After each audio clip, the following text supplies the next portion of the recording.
The sixth eruption of the Sundunga crater chain in the Reykjanes Peninsula of Iceland is over, but it started like this. To the north of the Stora Skogfell area, which was not erupting in the recent times, in the recent months, I should say, and it spread toward that direction. What it was before, you can see Vegardesfjall and Sundunga, before the sixth eruption, looked like this. And when the sixth eruption happened, it vastly extended that toward the north. This is the latest satellite images, Sentinel Copernicus.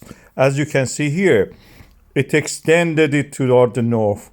And we have now lava fill from the Grindavik to Stora Skogfell and beyond. That means this lava field at any moment, anywhere, can have lava tubes which may collapse. The lava tubes are the vents, are the conduits that the lava flows when it is liquid, and then the hardened crust, which is in contact with the environment, stays intact, and it's thin and may collapse. That's the reason in the central part. We have this still the risk of the crossing and collapse of the lava tubes, and this is exactly what the latest Icelandic Meteorological Office is saying.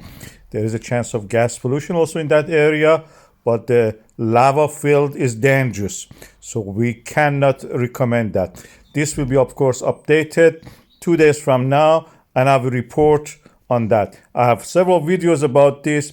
One of them at the end of this video you can watch how the lava tube collapse happens. Earlier today we saw something very strange. The whole lava lake was empty. This is the K1 volcano, and this is the Reykjanes Peninsula of Iceland, latest episode of the volcanism.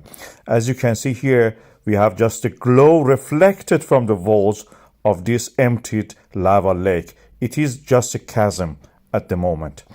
And later today, again, we had something dramatic happening, a collapse. This was huge. And the location of it was interesting. It was not the wall just. It was something extending toward the view, toward the viewer, as you can see here. It is a lava tube collapsing.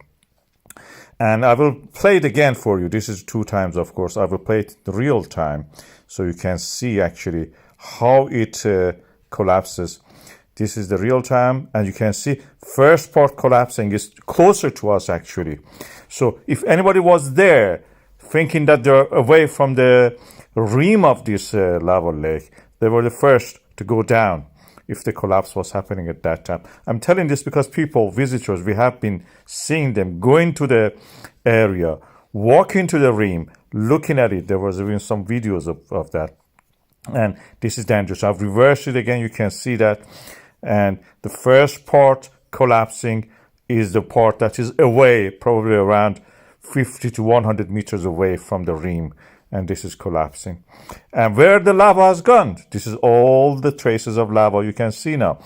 They are toward the Grindavik, not close to it, of course. This is the remnants of it. The lava lake was drained. Just a small amount remained. And this is what is advancing. And it will gradually cool down if the volcano don't become active. I have that video which showed that what happened when the people were close to that rim. This is similar to the lava tubes that we see in the Hawaii volcanoes, and as you can see here, it's just a crust holding the weight of the people and anything else that on top of it. There is a video which shows a few tourists, a couple and a kid, it appears, approaching the K1 crater volcano. 2 hours before that, this MBL video I had, just because of the heat rising from the volcano, was showing it beautifully in the clear sky. So we can use this compared with that video, which I give you the link. This is not that one. This is from the MBL. And this gives me a chance actually to find something that I can scale it and use the that scale to measure the size of the volcano. That is the area that those tourists were approaching. This is the closest point to the lava from the Sunuka old craters. And this is the quite a channel that you can see there. From the edge of the channel where those guys stood, the distance to the volcano itself, based on the scale given on the map by the Iceland Meteorological Office, is 300 meters. And 300 meters from there for the to the edge of the volcano itself, from one side to the other side, in my estimate, is 120 meters. So based on that, we can use the image from the MBL actually to measure the height of the volcano.